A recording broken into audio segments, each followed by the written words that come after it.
How's it going, everybody? Welcome back to the channel. And today's video, we're going to be going over all of the reunion selector champions and talking about which ones you should choose if you're looking for suggestions. I'm going to go through the best. I'm just going to rank them from worst to best, and then you can use that information how you will. At the end of the day, though, remember to choose who you're going to have fun playing with. It's a game. It's a game. So have fun. But let's rank them anyways. All right, at number 6, I have Misty Knight, skill champion, new 7-star. She does a lot of things, but nothing really too well. She can be kind of a tricky defender sometimes if you get a little unlucky with her fighting her. But for the most part, she has a big old kit, and not a lot of people use her. She doesn't really do all that much, but I am curious to see how she does as a 7-star. But basically, you build up these charges. The more charges you have, the chance to evade or purify debuffs you have. And yeah, she has some stuff against some science, but there's just champions that do stuff better than her. So really meta wise, I don't see where she would fit, unless you're just looking for a really fun champion and you like Misty Knight, then there you go. But yeah, I would put her at the last place. All right, at number 5, I have ManThing.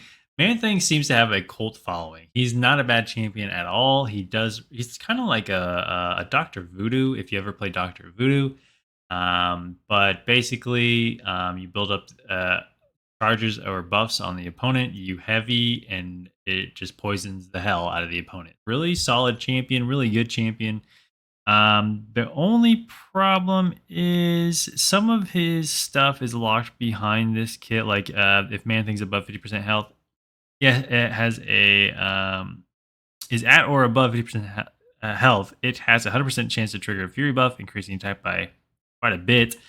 But I don't think it's necessary. I don't think it's necessary at all, but it would be cool to have.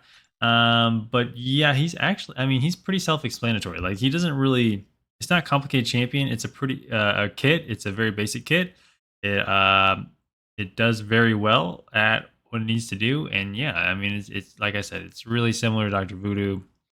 And I mean, yeah, I mean, most of you know, but like I said, he has like a weird cult following. A lot of people like this man thing, and yeah, but I would put him at 5. Um, yeah, I'd put him at 5. Maybe that's controversial. I don't know.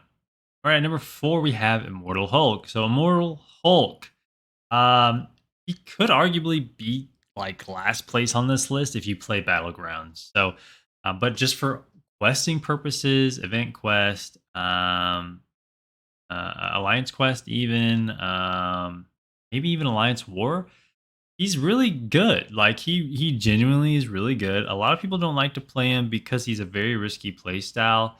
But it kind of compounds, his playstyle compounds with his negative adverse effect on Battleground. So if you don't know, Immortal Hulk will hurt himself to do more damage. This damage can ramp up crazy high if you are able to keep it ramped up in time. The only problem is the more damage you do, the less health you have. Okay, you can get the health back. The problem is if you knock out the other champion before you hit 0 health and start regenerating, then you will end the fight with 1%. And then in the next fight, your your health will come back. It'll reactivate during the next fight and heal you back to full or however much health you lost during that fight, if that makes sense. Okay. So why is this bad for Battlegrounds? Well, in Battlegrounds, there is no next fight.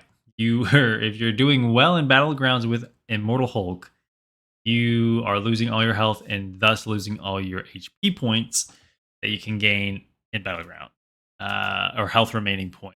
So that sucks. Like if it wasn't for that, I might pick him because everything else is really, really amazing. I can't wait to see how his damage scales as a 7-star. He does, like I said, he does really good damage. Let's see. It has that really fun health reversal and immortal mechanic. And yeah, I don't know. He's a lot of fun to play. But yeah, that one big glaring issue with Battlegrounds is I don't know if people can, So he's my number 4 just because of how good he is and everything else. But yeah, let me know what you thought on about Hulk Immortal Hulk. All right, number 3 is a really fun, cool, pretty useful champion, Venom Pool. Some people love him, some people hate him. He does take a bit to ramp up, but he does a lot of things well. And against tech champions, he can be crazy. The only reason he's this high on the list is because the last 3, like I said, have really glaring issues, or they're just kind of basic, or don't do a whole lot, like Misty Knight. But he does actually have quite a bit in his kit. But you're basically just building up these blender buffs. It's very similar to Venom, except there's this whole cooking mechanic, and the buffs are a little different. He still has the auto, like the immunity to Spider Verse passive evade effects. He still bleeds. He can still Omnom buffs.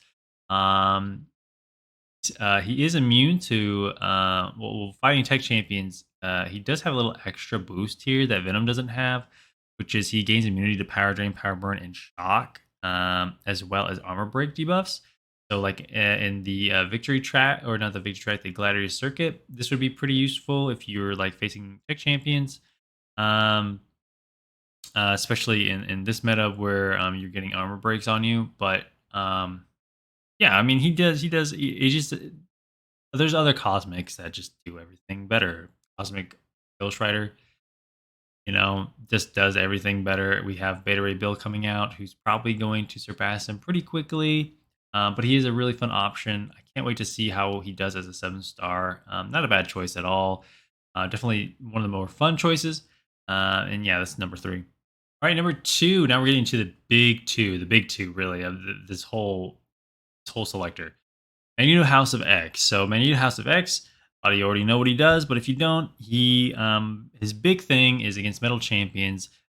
He'll apply a passive. This passive will reduce the ability accuracy of the metal champion by 70%, decrease their combat power rate, and incoming debuffs will gain plus 20% duration, and Magneto will gain an attack boost. The second thing he's really good at is, he's really useful for, though, is his pre-fight. And this pre-fight is a guidance boost. So Magneto can spend 2 persistent charges in the pre-fight screen, place a guidance effect on the fight, which lasts until the defender is defeated.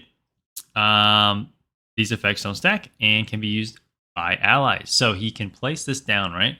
He places this down, or this persistent charge, and attackers will just gain plus 15% attack rating. This can be applied to anybody.